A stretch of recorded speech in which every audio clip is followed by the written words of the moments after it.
and welcome back to the channel as we've come away from Easter Monday with a 0-0 draw, which means we're also unbeaten in 3 games now, which is good. You know, good getting points, but I've got to tell you, I'm absolutely delighted with that point, especially after the frustrations of the Oxford game, where we really needed to show some steel in this one as well, because heading into this one, I thought we was going to lose. To be honest, and I'm pretty sure most City fans thought we was going to lose, get absolutely battered and everything.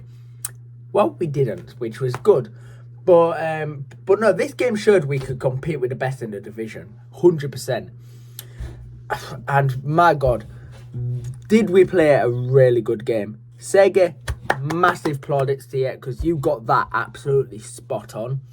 I thought we were solid, we were organised, and we made the best team in the league look ordinary for long spells, to be fair, because they weren't as good attackingly as they can be.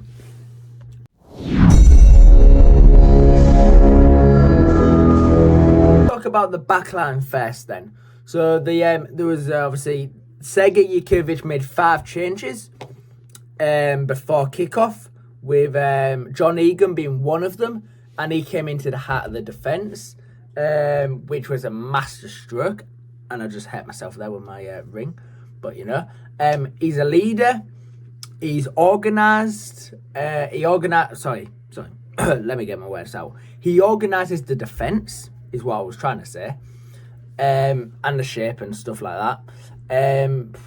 He also wins everything in there. He's just solid overall. And then obviously Ivo Pando was back in goal. But to be fair, that was inevitable. I mean, you know, he's obviously going to come back in. He's the #1 keeper, first and foremost. The only reason he didn't play at Oxford was because he had come back the day before late.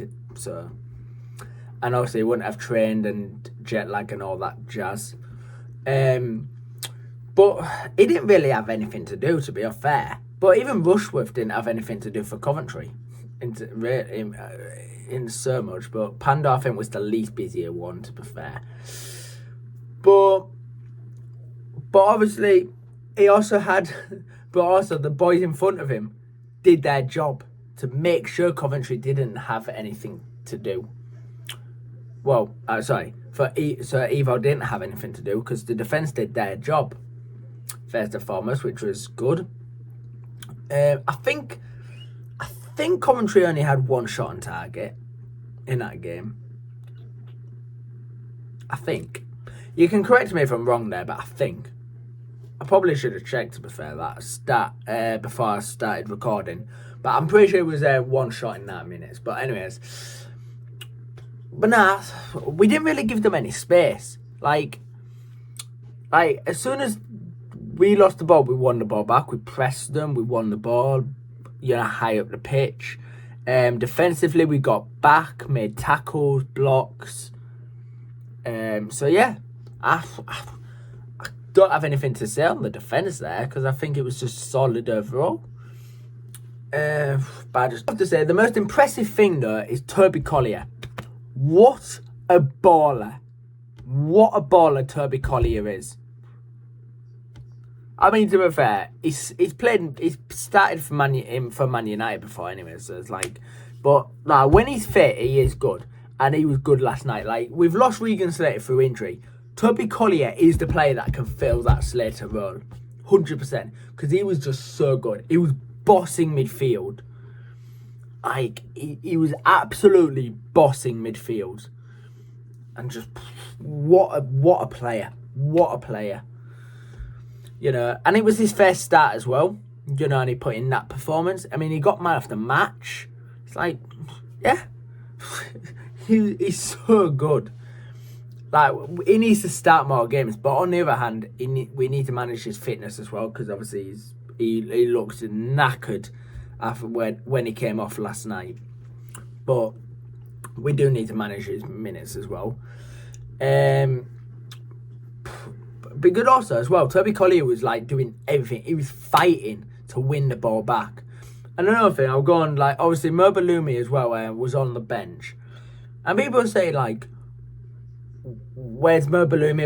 You know, like, he scores a goal against Oxford and he gets dropped. I'm sorry.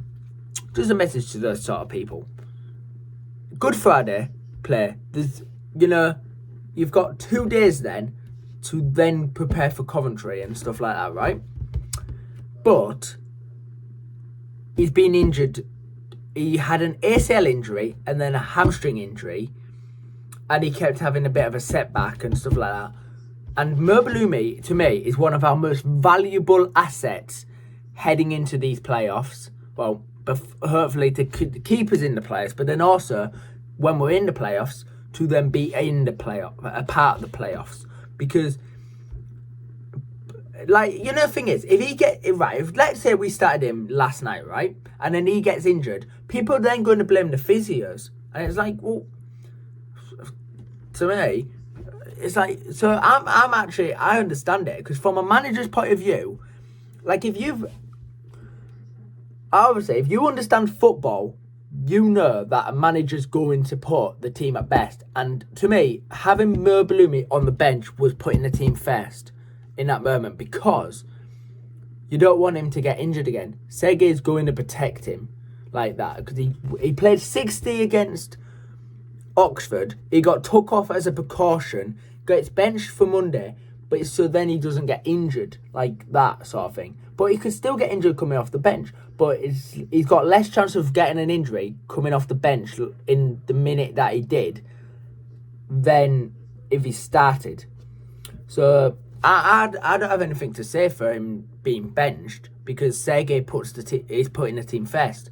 Like, if I was the coach, I would do the exact same thing, because Merbalumi will know that as well. He'll know that, and he'll understand it. But the thing is, if a player's on the bench, they're called impact subs. So their job is actually more important than somebody who actually starts the games. So being on the bench is actually one of the most valuable things ever, because your job then is to come off. Like, let's say you're 1-0 down. Your job is to come off and make an impact, let's say.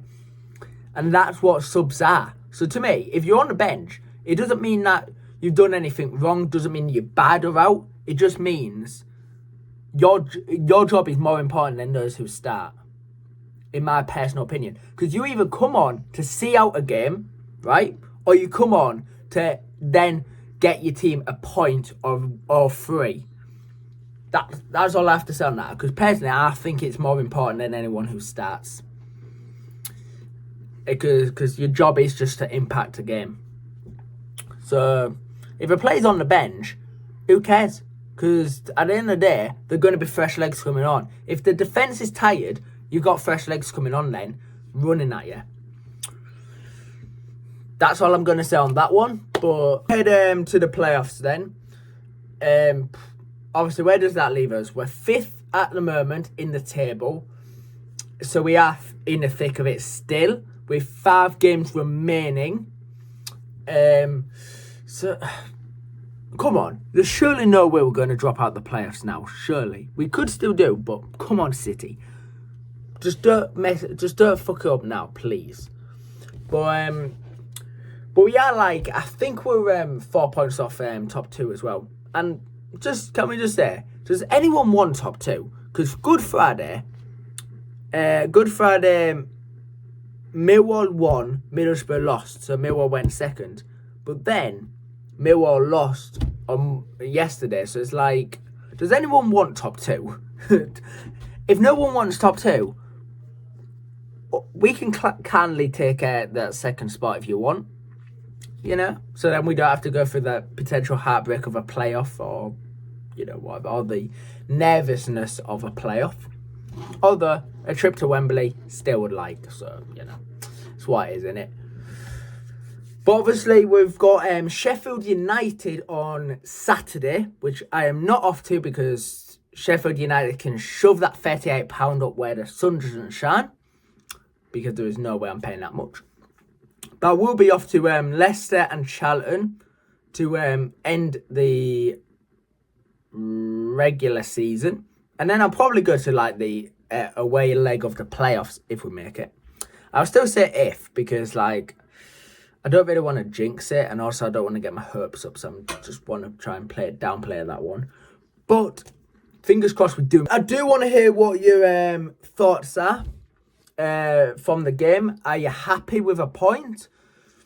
As I am, to be honest, because I'm really happy with that point. And also, who was your player of the match? I mean, personally, Toby Collier got the Uber Eats player of the match. And personally, I think he gets my player of the match, to be honest. Yeah, I think Collier gets my player of the match. Because he was just so good. He was so good. But also, Coventry fans, if you're watching this, I also would like to hear your thoughts on the game. Were you happy to get a point from offers? Point offers. Or would you have rather taken 3 points? I mean, to be fair, that's probably stupid. You would probably rather take 3 points. But to be fair, Coventry, you're probably going up anyways. So a point is probably still good for you regardless. Because you would probably have to lose like every single game, I would imagine, to get to bottle winning the league, I would imagine, and promotion. But yeah, I mean, I would still want to hear your thoughts, or even any neutrals who watched the game thoughts. And I'll see you in the next one, which will probably be for the hang on, what day are we on? We're on Tuesday, aren't we? I'll probably do the preview will be Thursday for Sheffield United. And then obviously I'll do the review on the Sunday. But yeah, let's hope we can get the playoffs. Let's hope we can, get some momentum, get some more points on the board. And, up the Tigers, and come on, you all. Come on.